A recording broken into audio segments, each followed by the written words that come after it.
Okay class, this is the another numerical description of decision tree induction. आपने already पिछले videos में decision tree के बारे में, क्लासिफिकेशन के बारे में जाना।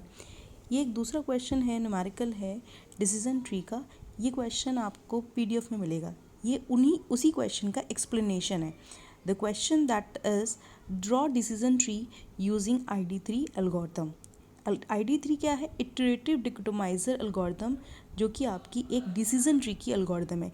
नीचे नोट में आप देखिए तो लिखा हुआ है ID3 की तरह C4.5 successor of ID3, skirt classification and regression tree type की एल्गोरिथम भी हैं, और इसके अलावा भी बहुत सारी एल्गोरिथम्स होती हैं जो कि आपकी डिसीजन ट्री की एल्गोरिथम्स कहलाती हैं, और ये अलग अलग मेथड्स यूज़ करती हैं एट्रीब्यूट सिलेक्शन मेज़र करने के लिए।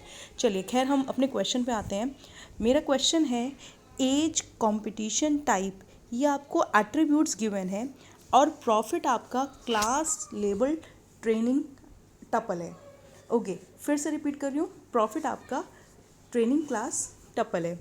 एज में आप देखेंगे तो आपको फील्ड गिवन है ओल्ड, मिड, न्यू। कंपटीशन में आप देखेंगे तो कंपटीशन में आपकी फील्ड गिवन है येस एंड नो, और टाइप में आप देखोगे तो सॉफ्टवेयर एंड हार्डवेयर, और प्रॉफिट जो कि आपका कैपिटल डी है वो है आपका डाउन एंड अप। डाउन में ब्रैकेट में एन का मतलब है वैल्यू एन के लिए, मतलब नेगेटिव के लिए, और अप मतलब पी का मतलब है पॉजिटिव के लिए। ठीक है क्लास, तो ये न्यूमेरिकल है। तो सबसे पहले हम रिवाइज करते हैं formula for ID3, that is your iterative dichotomiser algorithm का। सबसे पहले हम ये जानने की कोशिश करते हैं एट्रीब्यूट सिलेक्शन मेज़र क्या होता है। आप लोग एट्रीब्यूट सिलेक्शन मेज़र के बारे में और ज़्यादा डिटेल में आपके नोट्स के PDF में या फिर हैनन कैमर की बुक से पढ़ सकते हैं। It is a best heuristic approach for selecting the splitting criteria that best separates a given data partition D। मतलब हमें क्या करना है कि हमारे पास जितने एट्रीब्यूट्स गिवन है, जैसे कि हमारा एट्रीब्यूट गिवन है एज, कंपटीशन, टाइप, तो इन तीनों में मुझे बेस्ट एट्रीब्यूट फाइंड करना है by using attribute selection measure. Information gain, next information gain, ID3 जो आपकी एल्गोरिथम है वो इंफॉर्मेशन गेन यूज़ करती है for their attribute selection measure. Attribute selection measure में हम सबसे बेस्ट एट्रीब्यूट तभी फाइंड आउट कर सकते हैं जब हमें एज की वैल्यू पता हो, कंपटीशन की वैल्यू पता हो, और टाइप की वैल्यू पता हो, और तीनों में जो हाईएस्ट वैल्यू होगी वही आपका बेस्ट स्प्लिटिंग एट्रीब्यूट कहलाएगा। ओके, चलिए हम फॉर्मूला पढ़ते हैं सेकेंड वाला। ID3 uses information gain as its attribute selection measures. Entropy और इंफॉर्मेशन ऑफ डी, ये अब ऑलरेडी पहले पढ़ चुके हैं, ठीक है, it's a just revision. Entropy और इन्फो डी, डी जो है आपका क्या, यहाँ पर डी क्या है, प्रॉफिट है, that is your class training tuple, ठीक है, is equals to minus PI log base two PI। Entropy और इन्फो ऑफ डी, एक कोई पर्टिकुलर एट्रीब्यूट है, जैसे कि हम एज का निकालेंगे, कंपटीशन का निकालेंगे, टाइप का निकालेंगे, तो उसका फॉर्मूला है DG upon D into info of DJ। Info क्या है, इन्फॉर्मेशन गेन है यहाँ पे। फिर लास्ट में हम जो फॉर्मूला निकालेंगे that is the gain of particular attribute, जैसे एज का या फिर कंपटीशन का या फिर टाइप का। तो gain of A equals to info of D, info of D का मतलब info of profit minus info of particular attribute of D। मतलब कि हम यहाँ पर फाइंड आउट करेंगे किसी पर्टिकुलर एट्रीब्यूट का information gain with the help of entropy of information of total training tuple minus information gain of particular attribute of training tuple. चलिए solution की ओर आगे बढ़ते हैं। ये आप फॉर्मूला ज़रूर याद कर लीजिए इस क्वेश्चन को सॉल्व करने के लिए। सोल्यूशन क्या है, यहाँ पर डी हमारा प्रॉफिट है, that is your class label training tuple. सबसे पहला हम पहला स्टेप करते हैं। डी में हम ये देखते हैं कि डी में आपके डिस्टिंक्ट फील्ड प्रॉफिट में कितनी है। एक आपकी डाउन है और एक आपकी अप है। अब फिर से जाइए तो देखिए डाउन और सिर्फ अप दो हैं, तो हमने यहाँ देखा कि हमारे पास दो डिस्टिंक्ट फील्ड है प्रॉफिट में। सेकेंड स्टेप ये कहता है कि काउंट करिए कि डाउन कितना है और अप कितना है, तो काउंट करिए, डाउन आपके 5 है और अप आपके 5 है, ठीक है। फिर उसके बाद थर्ड स्टेप कैलकुलेट करिए। थर्ड में सबसे पहला फॉर्मूला है इंट्रॉपी, इन्फो और entropy of minus PI log base two PI। हमने फॉर्मूला कैलकुलेट करा, एक चीज़ इसमें ध्यान दीजिएगा, ये एक ट्रिक भी है और बहुत ध्यान से इसको देखिएगा। डाउन आपका 5 है, अप आपका 5 है, आपकी दोनों की वैल्यू 5 है, तो आपका आंसर ऑटोमेटिकली 1 आएगा। चलिए इसको सॉल्व करके देख लेते हैं कैसे। -pi log base 2 pi, formula क्या है, पी मतलब हम किसके लिए सॉल्व कर रहे हैं, पहले डाउन के लिए सॉल्व करेंगे। तो डाउन कितने हैं, 5 है, और upon the total number of field for profit, that is your 5 + 5 मतलब 10, and log base 2 the same thing 5/10। फिर समेशन लगाए तो एक बार डाउन के लिए कैलकुलेट करेंगे और एक बार अप के लिए कैलकुलेट करेंगे। तो दूसरा है -5/10 log base 2 10। ओके, नेक्स्ट है फोर्थ स्टेप। फोर्थ स्टेप में हम क्या करेंगे, हमें अब कैलकुलेट करना है हर एट्रीब्यूट के लिए। आपके हर एट्रीब्यूट का मतलब है एज के लिए, कंपटीशन के लिए, टाइप के लिए। तो सबसे पहले चलते हैं हम एज को कैलकुलेट करते हैं। ओके क्लास, सबसे पहला है स्टेप एज। एज में आप एक चीज़ ध्यान रखिएगा, जैसे मैंने कहा कि अगर आपकी वैल्यू सेम होती है, इस बात को ध्यान से सुनिएगा, अगर आपकी वैल्यू सेम होती है तो आपका इन्फो 1 आएगा, और अगर आपकी वैल्यू में से कोई भी एक वैल्यू 0 है तो उसका आंसर 0 आएगा। चलिए फिर से देखते हैं। एज में ओल्ड है, मिड है, न्यू है। देखिए 3 फील्ड है, इधर आइए, ओल्ड है, मिड है, न्यू है। सबसे पहले हम देखते हैं कि कितनी फील्ड है, ओल्ड है, मिड है, न्यू है। अब ओल्ड में कितने अप हैं, चलिए चेक करते हैं। ओल्ड में कितने अप हैं, ओल्ड में तो 0 अप है, तो आपका आंसर यहाँ पे 0 आएगा। ओल्ड में कितने डाउन है, फिर से चेक करिए, ओल्ड में 3 डाउन है। इसी तरह से आप चेक करिए मिड के लिए, इसी तरह से न्यू के लिए, और इसका ही इंफॉर्मेशन गेन हम कैलकुलेट करेंगे। देखिए अगर दोनों में से कोई एक वैल्यू 0 है, मतलब अप और डाउन में कोई एक वैल्यू 0 है, तो आपका IG मतलब इंफॉर्मेशन गेन 0 आएगा।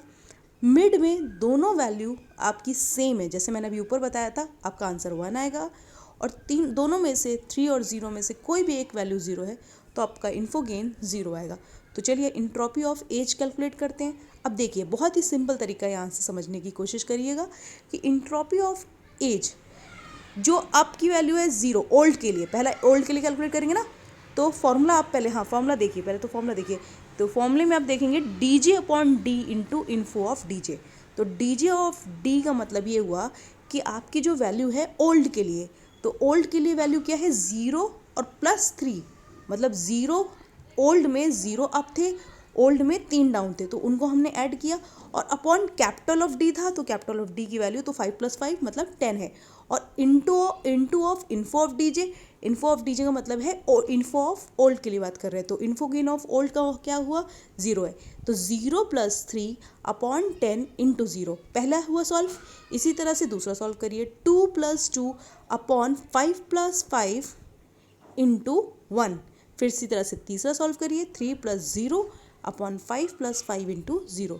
तो आपने सॉल्व किया तो एंट्रोपी ऑफ एज कैलकुलेट होके आई 0.4। जब आपके पास एंट्रोपी ऑफ एज निकल आई तो आप फिर से फॉर्मूले में जाइए। तो तीसरा पार्ट कहता है gain of A equals to info D minus info A of D. फिर नीचे आइए, तो गेन ऑफ एज का फॉर्मूला क्या लग जाएगा, देखिए आपने क्या कैलकुलेट किया था ऊपर, एंट्रोपी ऑफ प्रॉफिट, वो था आंसर 1, तो ये आएगा 1। फिर आपने कैलकुलेट किया entropy of age, that is 0.4, तो गेन ऑफ एज आपका निकल के आ गया 0.6। ये सिर्फ अभी एक एज के लिए निकला है। उसी तरह से हम कंपटीशन के लिए कैलकुलेट करेंगे, सेम प्रोसेस कंपटीशन में कैलकुलेट करेंगे, लेकिन अब देखें यहाँ पे एक डिफरेंस आया है। अब यहाँ पे ना अप में 0 है, ना डाउन में 0 है, ना वैल्यू सेम है। अब अगर आपके पास ना वैल्यू सेम है ना 0 है, तो आपको इन्फॉर्मेशन गेन कैलकुलेट करना पड़ेगा with the formula of -pi log base 2 pi। देखिए वही चीज़ लिख ली है, information gain of yes equals to, ठीक है, -1, अब के लिए -1 आ जाएगा, अपॉन 1 + 3 log base 2 1 + 3, और फिर डाउन के लिए कैलकुलेट करेंगे तो -3 अपॉन 1 + 3। अब आपका क्वेश्चन ये हो सकता है कि मैम 1 + 3 क्यों ले रहे हैं। अच्छा आप देखिए ध्यान से, आप यहाँ पे इन्फॉर्मेशन गेन किसका निकाल रहे हैं, यस का निकाल रहे हैं, तो इस वजह से उसकी जो टोटल वैल्यू होगी वो वहाँ पे 1 + 3 मतलब 4 हो जाएगी अप और डाउन के लिए, और ऊपर होगी सिर्फ अप के लिए और उधर होगी सिर्फ डाउन के लिए। तो इसका आंसर कैलकुलेट होके इसी तरह से 0.81127 आया। उस द सेम प्रोसेस आप देखिए नो के लिए भी। आप इस PDF को बहुत ध्यान से देखिएगा और इस क्वेश्चन को खुद से करने की कोशिश करिएगा। तो इस तरह से आपने ये सॉल्व किया येस और नो के लिए।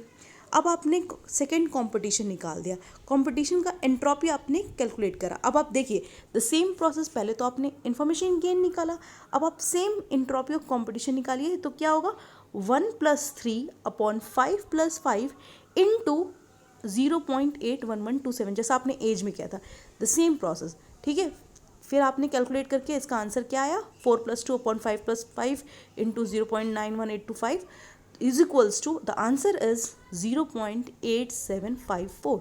तो गेन ऑफ कंपटीशन अब हम कैलकुलेट करेंगे। अब आपके पास क्या आ गया, एंट्रोपी ऑफ कंपटीशन, या आप ये कह सकते हो इन्फो ऑफ कंपटीशन। ठीक है, तो जब आप कैलकुलेट करोगे गेन ऑफ कंपटीशन, तो गेन तो आपको पता ही है प्रॉफिट का क्या है 1 है, और दूसरा आपका निकल के आया 0.8754। तो आंसर आपका आया 0.1246।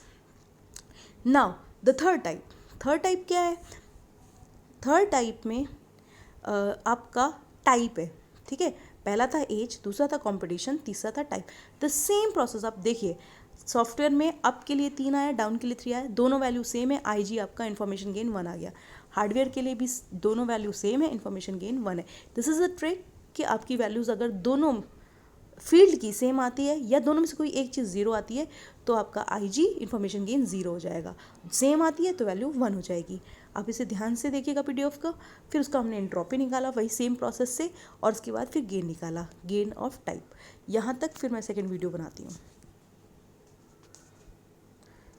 ओके, नेक्स्ट है आपका नाउ। अब आपके पास एज की वैल्यू आ गई 0.6, कंपटीशन की वैल्यू आ गई 0.124, टाइप की वैल्यू आ गई 0। अब देखिए इन तीनों में हाईएस्ट कौन सा है। हमें स्प्लिट में मैंने पहले बताया था कि बेस्ट स्प्लिटिंग तभी होगी जब हम उसमें हाईएस्ट वीडियो देखेंगे। तो हम जहाँ पे डिसीजन ट्री बना रहे हैं, from above we get that gain of all these attribute, now we choose the highest one, that is age is equals to 0.6। इसका मतलब हमारा जो रूट नोड होगा वो होगा एज। अब एज को आपको डिस्ट्रीब्यूट करना है। अब आप एकदम ऊपर आ जाइए, देखिए आपको एज एक बेस्ट एट्रीब्यूट मिल गया। तो जब आप एज को डिस्ट्रीब्यूट करोगे तो एज में आप देखोगे जो भी ओल्ड है वो सारे तो डाउन आ गए, जितने न्यू है वो सारे अप है, लेकिन मिड में देखिए डाउन भी है अप भी है। अब मिड को ये नहीं पता है कि उसे डाउन मतलब किस हिसाब से उसको आगे डिस्ट्रीब्यूट करना है। तो from the above tree we find that the branch mid is still not classified as old and new, hence we have to do some process of attribute selection measure in mid. So we repeat the all fourth step in mid. अब हमें क्या करना है कि वही चारों step जो अभी आप करके आए हैं वो मुझे इन छोटे से, देखिए मिड में आपने देखा छोटा सा एक वो बना है, एक छोटा सा डेटा गिवन है, एट्रीब्यूट गिवन है, इसमें अब आपको सेम वही प्रोसेस अप्लाई करना है। चलिए मिड के लिए अब हम सॉल्व करते हैं। अब आप यहाँ देखिए मिड का जो प्रॉफिट है वो अप की वैल्यू 2 है, डाउन की वैल्यू 2 है। अब हम एंट्रोपी निकालते हैं तो सेम चीज़ है, एंट्रोपी प्रॉफिट की 1 आ गई। फिर हम कंपटीशन के लिए कैलकुलेट करते हैं सेम प्रोसेस के लिए, तो कंपटीशन के लिए जो मेरा गेन निकल के आया 1 निकल के आया। हाँ कैसे, क्योंकि एंट्रोपी ऑफ कंपटीशन मेरी वैल्यू 0 है, गेन ऑफ कंपटीशन की वैल्यू मेरी 1 है, तो इस तरह से मेरा आंसर आ गया 1। तो 1 - 0 = 1। तो सेम फॉर टाइप। अच्छा आप कंफ्यूज मत होइएगा क्योंकि एज आपका ऑलरेडी डिस्ट्रीब्यूट हो चुका था, मतलब वो रूट नोड में चला जा चुका है। तो इसलिए अब मुझे मिड में ये देखना है कि मुझे मिड में बेस्ट एट्रीब्यूट कंपटीशन और टाइप में कौन सा बेस्ट होगा। तो इसलिए मैंने सिर्फ कंपटीशन और टाइप निकाला है, एज नहीं निकाला, क्योंकि एज ऑलरेडी ऊपर रूट नोड में जा चुका है। तो सेम फॉर टाइप का भी सेम प्रोसेस है। अब यहाँ पर भी हम गेन निकालते हैं तो आंसर आता है 0। तो इस तरह से gain of competition and gain of type जो है वो आपका 1 और 0 है। ऑब्वियस ही बात है, आपका हाईएस्ट 1 कंपटीशन है, तो कंपटीशन आपका नेक्स्ट नोड बन जाएगा मिड के लिए। अब आप ये आपका फाइनल डिसीजन ट्री है। अब आप फिर से ध्यान से देखिए तो यहाँ पर आप आएंगे तो कंपटीशन आपका क्या है, बेस्ट स्प्लिटिंग है, मतलब कंपटीशन और टाइप में कंपटीशन को लेंगे। तो कंपटीशन में देखिए येस में सारे डाउन है और नो में सारे अप है। तो यही चीज़ इसमें डायग्राम में बनी है कि कंपटीशन में येस में डाउन है और नो में अप है। Okay class, that's all.